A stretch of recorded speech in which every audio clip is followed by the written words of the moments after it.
জি শরীফের সহি হাদিস 15টা গুনাহ যখন পৃথিবীতে ঘটে, পৃথিবীতে আল্লাহর আযাব আসবে।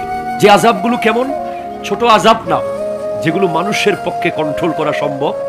কোভিড-19 কে আমরা কন্ট্রোল করতে পেরেছি। একটা বিমান যদি টাস করে জমিনে পড়ে যায়, মানুষের কিছু করার আছে? বলেন আছে আছে আছে। একটা ভূমিকম্প যদি হয়ে যায়, লাগাতার 5 মিনিটের ভূমিকম্প, বলেন কি আমাদের করার থাকবে?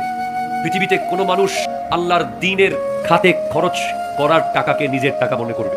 মসজিদের টাকা, মাদ্রাসার টাকা, মাহফিলের টাকা, ইসলামের প্রয়োজনে যে টাকা খরচ হবে, এমন টাকা যখন কেউ আত্মসাৎ করে নেবে, তখন আযাব আসবে।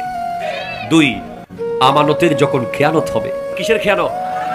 এই ছোট্ট দোকান, চটপটির দোকান, আলিফ চটপটি অ্যান্ড ফুচকা হাউস, একটা ফুচকার মধ্যে যেই জিনিসগুলো, ইনগ্রেডিয়েন্টস গুলো থাকে, একটা ছোট্ট গোল একটা জিনিস থাকে, ভিতরে কিছু মশলা দিতে হয়, ভর্তা, হ্যাঁ, মটর দিতে হয়। ওই ছোট্ট যেটার ভিতরে জিনিসগুলো দেওয়া হয়, ওটার দাম কত হবে? বেশি হবে 1, 2, 5 টাকা হতে পারে। ওই একটা জিনিসও যদি মালিকের অনুমতি ছাড়া কেউ খেয়ে ফেলেছে, সেও আমানতের খেয়ানত করেছে। বর্তমান পৃথিবীতে আমানতের কোনো অস্তিত্ব আছে? আছে আছে। আপনি কাউকে বিশ্বাস করতে পারেন? আপনি যে কাউকে একটা কিছুর জিম্মাদারি দেবেন, এমন লোক পাওয়া কঠিন, আযাব আসবে। 3, কাউকে যখন তার অনিষ্টতার ভয়ে সালাম দিতে হবে। কিসের ভয়ে? সম্মান করে সালাম না। কোনো মানুষ সালাম না দিলে আমাকে কষ্ট দেবে, এই ভয়ে যদি কাউকে সালাম দিতে হয়, আযাব আসবে। কি আসবে বলেন না? আযাব আসবে। এরকম ব্যাপার আমাদের সমাজে আছে না নাই? অনেক মানুষকে আমরা ইচ্ছে করে সালাম দেই বাধ্য হয়ে, তার প্রতি কোনো ভালোবাসা নাই, তাকে সালাম দেই তার ক্ষতি থেকে বাঁচার জন্য। ঠিক কিনা কথা জোরে বলেন? আযাব আসবে। এরপরে যখন নিকৃষ্ট ব্যক্তি সমাজের লিডার হবে, আল্লাহর আযাব আসবে। ঠিক কিনা কথা জোরে বলেন? আপনি কিয়ামত পর্যন্ত চেষ্টা করলেও সমাজকে ইসলামী সমাজ বানাতে পারবেন না, যতদিন পর্যন্ত সমাজের লিডার তাহাজ্জুদ গুজার বান্দা হবে না। এখন আমরা এমন এমন লিডারকে আমাদের লিডার বানিয়েছি, যারা সূরা ফাতিহা পড়তে 3-4 বার স্ট্রোক করবে। প্লিজ কিছু মনে করবেন না, কথা ঠিক কিনা জোরে বলেন? মসজিদের খতিব, ওনাকে আমরা লিডার মানতে নারাজ, বরং ওনাকে কন্ট্রোল করতে ব্যস্ত। অনেক মসজিদ আছে যেখানে খতিব নিজের মনের মতো কথা বলতে পারে না। ঠিক কিনা জোরে কথা বলেন? খতিব যদি সুদের বিরুদ্ধে কথা বলে, মসজিদ কমিটির অমুক এসে বলে, হুজুর আপনি মনে হয় আমাকে বলছেন। খতিব যদি ঘুষের বিরুদ্ধে বলে, আরেকজন বলে, হুজুর আমি সরকারি চাকরি করি, তো মনে হয় আপনি আমাকে বলছেন। খতিবকে যারা ঠিক মতো কথা বলতে দেয় না, ওই সমাজকে আপনি হুসাইনি সমাজ বলতে পারেন না। কিনা কথা বলেন? 5 ওয়াক্ত নামাজ পড়ে এমন নেতা, তাহাজ্জুদের নামাজ পড়ে এমন নেতা, আল্লাহকে ভয় পায় এমন নেতা, যদি মানুষ আমরা পেতাম, এদেশে পুলিশ লাগতো না। এই যে রিসেন্টলি আপনারা দেখেন নাই, আমি জানি না আসলে কতটুকু সত্য মিথ্যা, মিডিয়াকে তো আমরা বিশ্বাস করি, আমাদের বিশ্বাসের জায়গা আর কি আছে? বড় বড় মিডিয়াগুলো বলছে সিলেটের সাদা পাথর চলে গেছে। আমাকে একজন বলতেছে তাড়াতাড়ি বালু থাকতে কক্সবাজার বেড়ায় আসেন।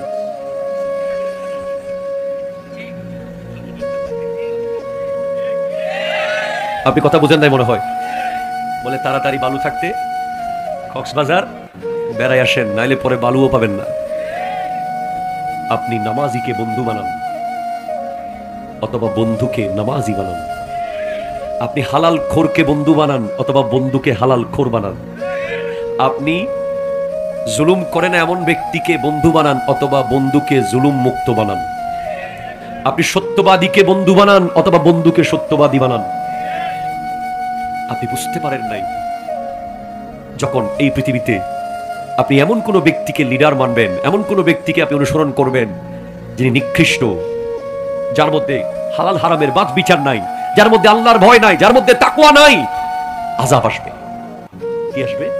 আযাব। উল্টে যেতে সময় লাগবে না, জাস্ট উল্টে যাবে। এরপরে যখন মানুষ সলফে সলেহিনদেরকে গালি দেবে, পূর্বের ইমামদেরকে বদনাম করবে, বর্তমান আমাদের ইয়াং জেনারেশন যাদের কাছে ফেসবুক শায়েখ অনেক দামি, আবু হানিফা দাম নাই। কথা কোন ঠিক কিনা জোরে বলেন না? হুজুর আছে না নাই? হাদিস আমি আপনাকে খুলে দেখাইতে পারবো, আমার কাছে হাদিসটা মজুদ আছে আমার মোবাইলে।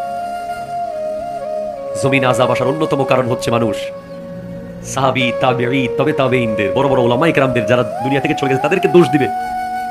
আর কারেন্ট শায়েখ কে ইমাম মানবে। আপনি দেখেন আমাদের যুব সমাজ এখন অনেক বিষয়ে শাহজালাল ইয়ামানি, শাহপরান, শাহ আমানত, এর আগে যদি যান হযরত ইমাম আবু হানিফা রাহমাতুল্লাহ আলাইহি, ইমাম শাফিঈ রাহমাতুল্লাহ আলাইহি, আহমদ ইবনে হাম্বল, ওনাদের নামাজগুলো ঠিক নাই। নাউজুবিল্লাহ জোরে বলেন না।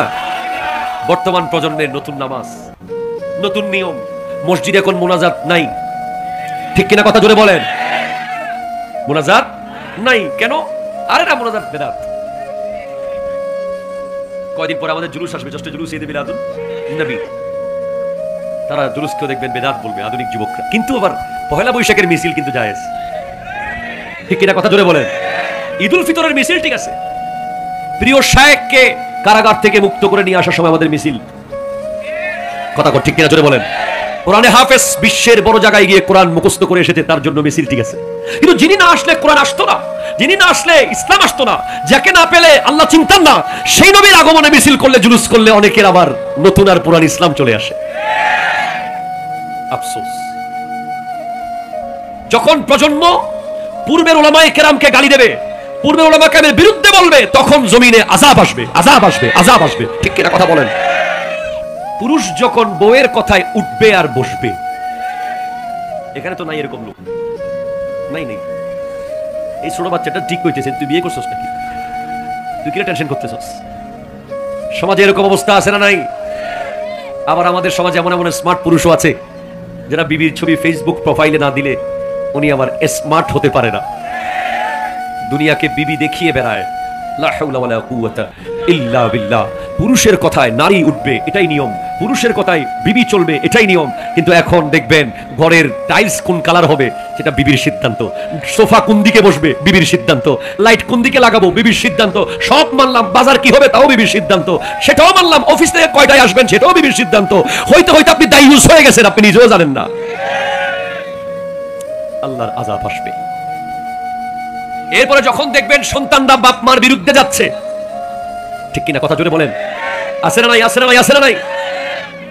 আয় হায়, বাপ মার বিরুদ্ধে সন্তান অ্যাভেইলেবল। আমি একটু আগে বলেছি, ওই রিকশাওয়ালা আমার কাছে স্যালুট পাওয়ার যোগ্য, যিনি বাবা মাকে মৃত্যুর আগ পর্যন্ত সর্বোচ্চ শ্রদ্ধা করেছে।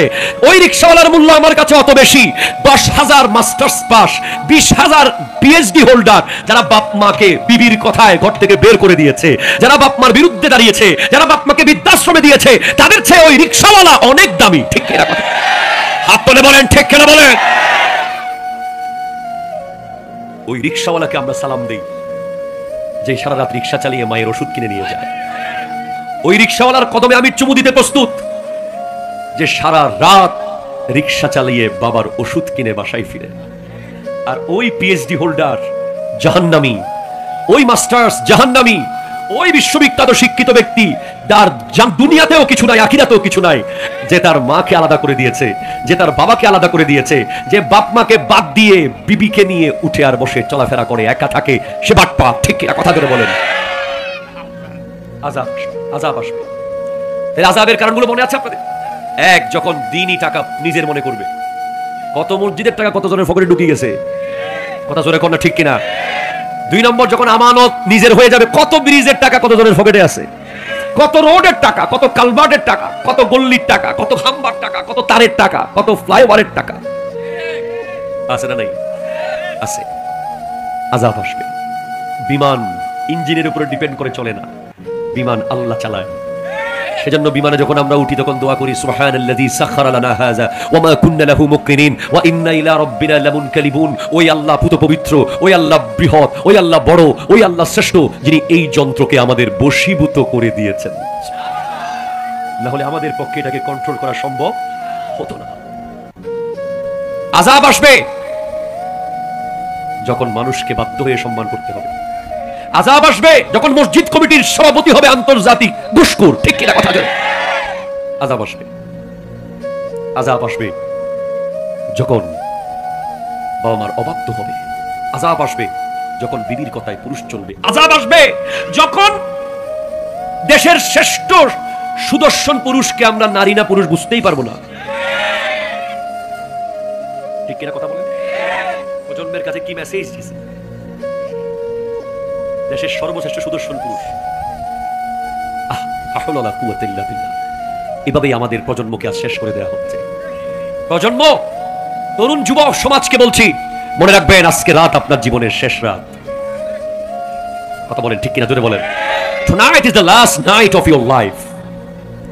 Just take the preparation. আমি ওই পটিয়ার এক মাহফিলে বলেছিলাম আজকে রাত আমাদের জীবনের শেষ রাত হতে পারে। সেদিন ওই মাহফিল কমিটির সভাপতি ইন্তেকাল করেছে, যুবক, 25 বছরের যুবক। হ্যাঁ, এটা বাস্তবতা। শুনতে আপনার কষ্ট লাগতে পারে, হ্যাঁ বাস্তবতা। আপনি একবার ভাবেন না, জাস্ট ভাবেন, আজকে থেকে ঠিক 100 বছর পর, ঠিক 100 বছর পর এখানে একজনও আমরা জমিনের উপরে থাকার সম্ভাবনা নাই। সবাই জাস্ট জমিনের নিচে থাকবো। এই সাউন্ড সিস্টেম যিনি চালাবেন উনি অন্য কেউ, এই জায়গায় ওয়াজ যিনি করবেন তিনি অন্য কেউ। এই অডিয়েন্সের ভিতরে একটা লোক থাকবো না আমরা। মাত্র 100 বছর।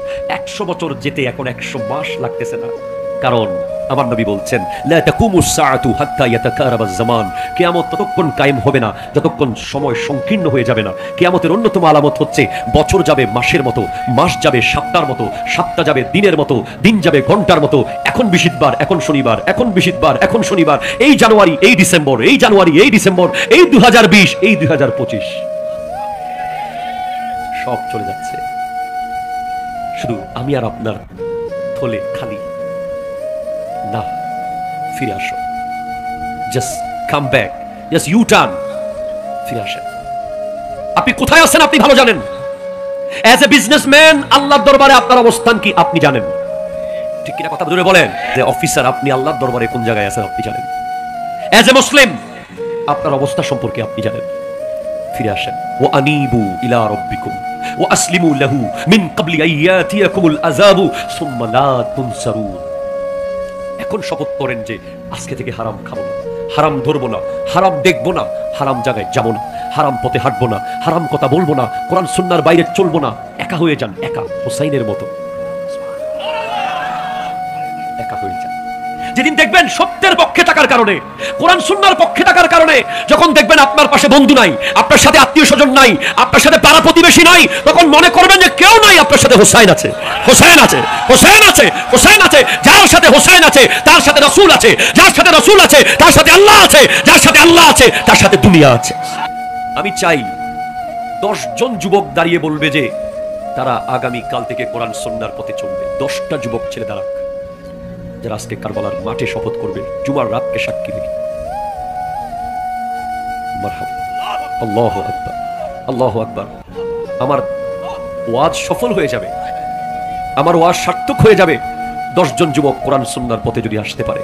তারা দাড়ি রেখে দেবে, তাদের চুল থাকবে সুন্নাহ মোতাবেক, তাদের মুখে থাকবে দাড়ি, তাদের মাথায় থাকবে টুপি, তাদের চোখ থাকবে জমিনের দিকে। অন্য কেউ নারীদের দিকে তাকাক, সে যদি জমিনের দিকে তাকায়, আবার নবী গ্যারান্টি দিয়েছে এই চোখ জান্নাতে যাবে, জান্নাতে যাবে, জান্নাতে যাবে, জান্নাতে যাবে। আর নবী বলেছেন, আইনানি লা তামুসসুহুমান নারু আইনুন বাকাত মিন খাশিয়াতিল্লাহ ওয়া আইনুন বাতাত তাহরুসু ফি সাবিলিল্লাহ। ওই চোখ জান্নাতি চোখ, যেই চোখ আল্লাহর জন্য কাঁদে, যেই চোখ আল্লাহর রাস্তাকে পাহারা দেয়, যেই চোখ কোনো বেগানা নারী দেখলে, হোক বাস্তবে হোক মোবাইলে, জমিনের দিকে ফিরে যায়, ওই চোখ জান্নাতে যাবে। আর ওই চোখ গোটা বডিকে জান্নাতে নিয়ে যাবে। কিসের নেশায় পাগল হয়েছে যুবক, কিসের আশায় এত হাসো? আপনি জিজ্ঞেস করেন এই প্রজন্মকে। যদি বলেন তুমি নামাজ কেন পড়ো নাই, মোবাইলের কারণে। যদি তুমি কোরআন তিলাওয়াত কেন করো নাই, মোবাইলের কারণে। তুমি তোমার পড়াগুলো ভুলে গেছো কেন? তুমি কেন ঘুমাইতে পারো না রাত্রে? তুমি হুচুটকে পড়ে গেছো কেন? তোমার বেগানার সাথে সম্পর্ক হলো কিভাবে? এটাকে বলেন তোর কন্ট্রোলে আমি না, আমার কন্ট্রোলে তুই। ঠিক কিনা কথা জোরে বলেন। আমরা জানি না এই প্রজন্মকে আমাদের ওয়াজ দিয়ে আমরা বাঁচাতে পারবো কিনা, কোন দিকে আমরা যাব। সেই মুহূর্তে আমরা মনে রাখবো হোসাইনকে। যখন আপনি চার দোকানে আড্ডা দিতে দিতে নামাজ ছেড়ে দেবেন, তখন আপনি মনে রাখিয়েন আপনি হোসাইনের সামনে দাঁড়াবেন কিভাবে। যখন আপনি বিয়ে বাড়িতে ডান্স করতে করতে নামাজ ছেড়ে দিয়েছেন, তখন আপনি জিজ্ঞেস করিয়েন নিজেকে আমি কবরে নবীর সামনে কেমনে দাঁড়াবো, হাসরে হোসাইনের সামনে কেমনে দাঁড়াবো।